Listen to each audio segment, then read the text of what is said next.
कोल्हे साहेब, एक आगळी वेगळी निवडणूक बीड जिल्ह्यामध्ये खासदारकीच्या माध्यमातून झाली आणि जेव्हा पण बीड जिल्ह्याचा इतिहास लिहिला जाईल त्यावेळेस बजरंग बाप्पाचं नाव त्या इतिहासामध्ये 100% येणार. खऱ्या अर्थाने पक्ष वेगळे वेगळे झाले आणि पक्ष फुटून गेल्यानंतर जिल्ह्यामध्ये कुणीच सर्व पदाधिकारी जिल्हा अध्यक्षापासून सर्व गेले. पण खऱ्या अर्थाने बाप्पा, आपण जी संघटन उभा केलं आणि ज्या संघटनच्या माध्यमातून जे एकनिष्ठ कार्यकर्ते आपल्या सोबत राहिले आणि त्या एकनिष्ठ कार्यकर्त्यांच्या जीवावरती आपण जी खासदारकी लढली आणि आपण विजय झालो, खऱ्या अर्थाने टाळ्या वाजून आपण त्यांचं स्वागत केलं पाहिजे.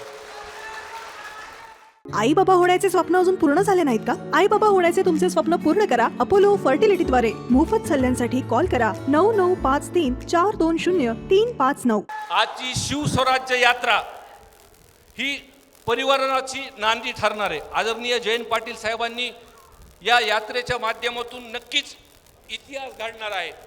मागच्या प्रचाराच्या माध्यमातून जो भाजपने प्रचार केला होता की 400 पार, कोल्हे साहेब पण 400 पार म्हणणारे 220 वर 240 वरतीच ते गार झालेले आहेत.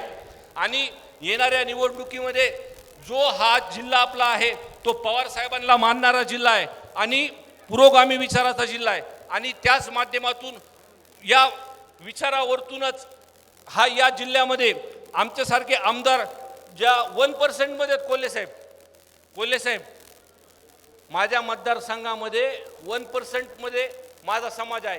फक्त पवार साहेबांच्या विचारामुळे बाप्पा मी माझ्या मतदारसंघातल्या लोकांनी मला निवडून दिलेलं आहे. आणि पूर्णपणे जिल्हा अध्यक्ष म्हणून विश्वास घेऊन सांगतो की या खासदारकीच्या निवडणुकीनंतर या आमदारकीच्या निवडणुकीला 6च्या 6 जागा आपल्या जिल्ह्यातले लोक आपल्याला निवडून देणार आहे आणि आपल्याला सोडून गेलेले लोक आहेत त्यांची निश्चितपणे जागा दाखवणार. आवर्जून साठे साहेब, आपण आरक्षणाबद्दल इथं उल्लेख केला.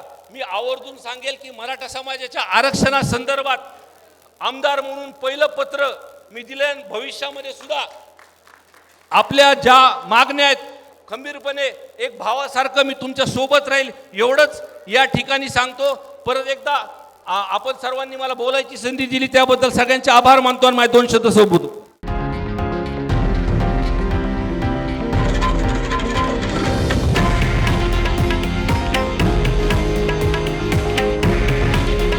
हे आहे देशातील नंबर 1 न्यूज नेटवर्क आणि आपण पाहत आहात TV9 मराठी.